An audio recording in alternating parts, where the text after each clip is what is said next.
古代没有冰箱，富人们夏天吃的冰块究竟是怎么来的？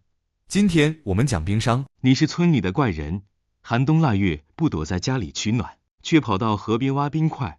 路过的村民指着你大笑，哈哈哈，快来看啊！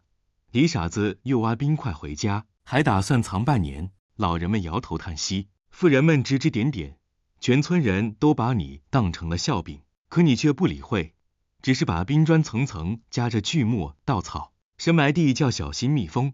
你知道，一旦赌赢了这一局，便能逆天改命。次年春风一起，冰砖融化成一滩臭水，渐渐淹没了你的茅草屋。孩子们在你门前唱着歪歌，寒塘傻子藏冰作宝，春风一吹，水淹破灶。你咬紧牙关，心里像燃着一把火。总结教训后，你重发冰窖，加深到杖去，层层压实稻草、锯末，每一块冰砖之间仔细隔热，再封上厚厚泥层，疏通排水渠。这一年冬天，你在冰窖里忙到指甲裂开，手掌冻僵，夜里睡在冰窖边上，冻得浑身发抖，也不敢离开半步。日复一日，终于熬到了盛夏来临。你站在封闭了半年的冰窖前，心跳如鼓。当厚厚的风泥被揭开时，一股清凉的寒气扑面而来。成了，成了，我终于成了！你扑通一声跪在冰窖前，紧紧抱着一冰块，大笑中，眼泪已然模糊了视线。你知道，从今天起，一切都不一样了。这年盛夏，烈日灼人，京城百姓热得沿街倒地喘气。你推着装满冰块的小车走上热得冒烟的街道，支起一口大锅，将冰砖砸碎，倒入杨梅浆中。瞬间，一股沁人心脾的凉气弥漫开来，像给整个闷热的京城泼下了一盆甘露。人群一开始只是好奇，随后便疯了一般涌上前来。卖冰糖的，快给我1碗，3文1碗，我10文，快成！我家老母亲快热死了。推搡声、呼喊声此起彼伏，铜钱哗啦啦砸在摊前。你手忙脚乱地舀着冰汤，汗水和冰气交织在一起，一碗碗冰汤很快售罄，人群却红住眼，继续哄抢。有人高举着碗大叫：喝到了，喝到了，真是人间仙露！你站在摊后，手握着木勺，望着眼前疯狂的人潮，发财了！第二天，你将冰糖价格翻倍，从3文涨到10文，人群还是蜂拥而至，不惜挥舞着银子压倒他人，只为求得一口凉气。3日后，冰糖价格涨至了100文，贫寒百姓渐渐退去，只剩下腰间挂着银带的富人们大摇大摆的前来。朱门车辇堵满了街巷，富家公子、官家小姐挥金如土，只为争一碗冰汤解渴，而穷人们则趴在远处井边，眼巴巴地看着烟下一口又一口滚烫的唾沫。你的冰糖成了京城权贵的专属享受。赚够了银子，你第一件事就是带着一队家丁敲锣打鼓，风风光光地回到了寒塘村。当初指着你鼻子叫骂的村民们，此刻纷纷探头窥视你，嘴角勾起一抹冷笑，故意高声道：这不是当年嘲笑我是傻子的人吗？怎么一个个躲得跟耗子似的？随后家丁台下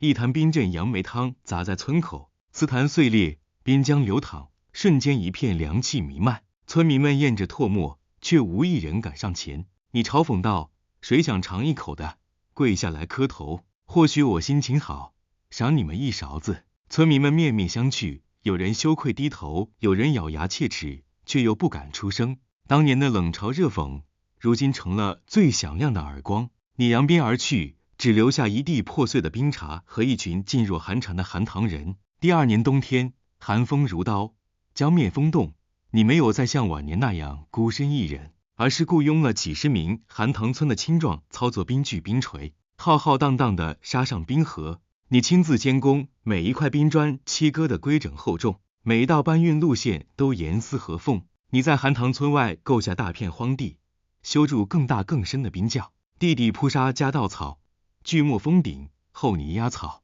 四周设排水沟渠，防潮防漏，结构比第一座更为坚固。夜里大雪纷飞，冰河冻得嘎吱作响。你披着厚裘站在新冰窖前，望着一个个冰砖入库，心中只觉前所未有的满足。这一次等待你的将是更大的财富与荣耀。那些曾经骂你寒塘傻子的村民，如今排着队地上求功银牌，在你面前低声下气的自称愿为老爷效命。就在这些人之中，有一个叫阿福的年轻人，当年曾是跳得最欢、骂得最响的一个，如今却低眉顺眼的地上工牌，满脸堆笑。老爷，求您给口活路，阿福什么都能做，肯卖命。你盯着他看了片刻，本欲冷声驱赶，可转念一想，却换上一副笑脸将他扶起来。肯卖命的人总归有点用处，你不是嘴快吗？那就跟住我做管事。学住盯账，学住盯人。不比你以前骂我来的值钱。阿福连连点头称谢，笑得谄媚而殷勤。第2年盛夏，你的饭兵生意火了起来，贵人们纷纷派人排队抢购。你从韩唐傻子一跃成了京城兵王，银票堆满了屋子，贵人请你赴宴，官员争相结交。同时，你已开始扩建兵校，低价雇佣村民采兵，工钱低得可怜。有人私挖冰块，被你雇得打手打断腿，丢进荒野，而你却坐在红木凉榻上，怀中抱着京城花魁，捧着冰镇龙眼羹，大快朵颐。阿福也激动眼色，事事讨好，替你打点上下，收拾麻烦，哄得你眉开眼笑。他嘴上叫你老爷，暗地里却细细观察你的一举一动，尤其是冰窖的封存细节。一夜大醉，你在花楼上搂着美人，酒意熏心，得意忘形的向阿福炫耀，要藏兵到下，靠的是地窖升格热草，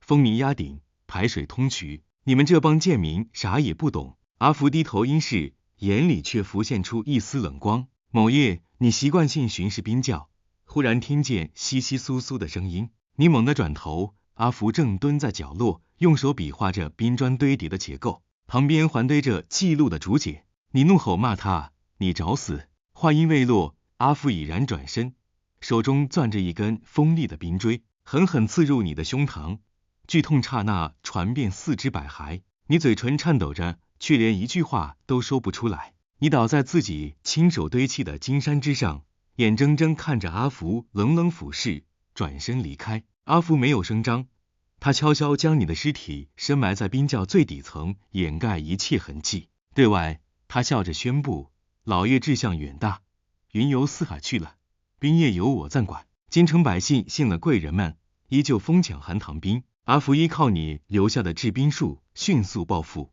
修建了连绵府邸，名下奴仆数百。短短1年，韩唐兵成为京城最奢华的象征。可阿福忘了，冰窖深处正封着一具正在腐烂的尸体，湿气渗入冰砖，使用韩唐兵的妇人们接连染病暴毙，瘟疫在城中蔓延开来。朝廷震怒，御史带兵封锁城门，逐家逐户搜查。终于，在阿福的冰窖里，他们劈开冰砖，腥臭扑鼻，一具溃烂肿胀的尸体赫然出现在众人面前。尸体早已面目全非，腰间玉佩依稀可辨，正是失踪已久的韩唐兵王。阿福脸色惨白，当场跪地哀求，但为时已晚，他被押赴刑场。刽子手的刀锋落下时，他才明白，那口冰窖埋的从来不是冰，而是人性的贪婪和百姓的血泪。欢迎想学做此影片的跟我联系。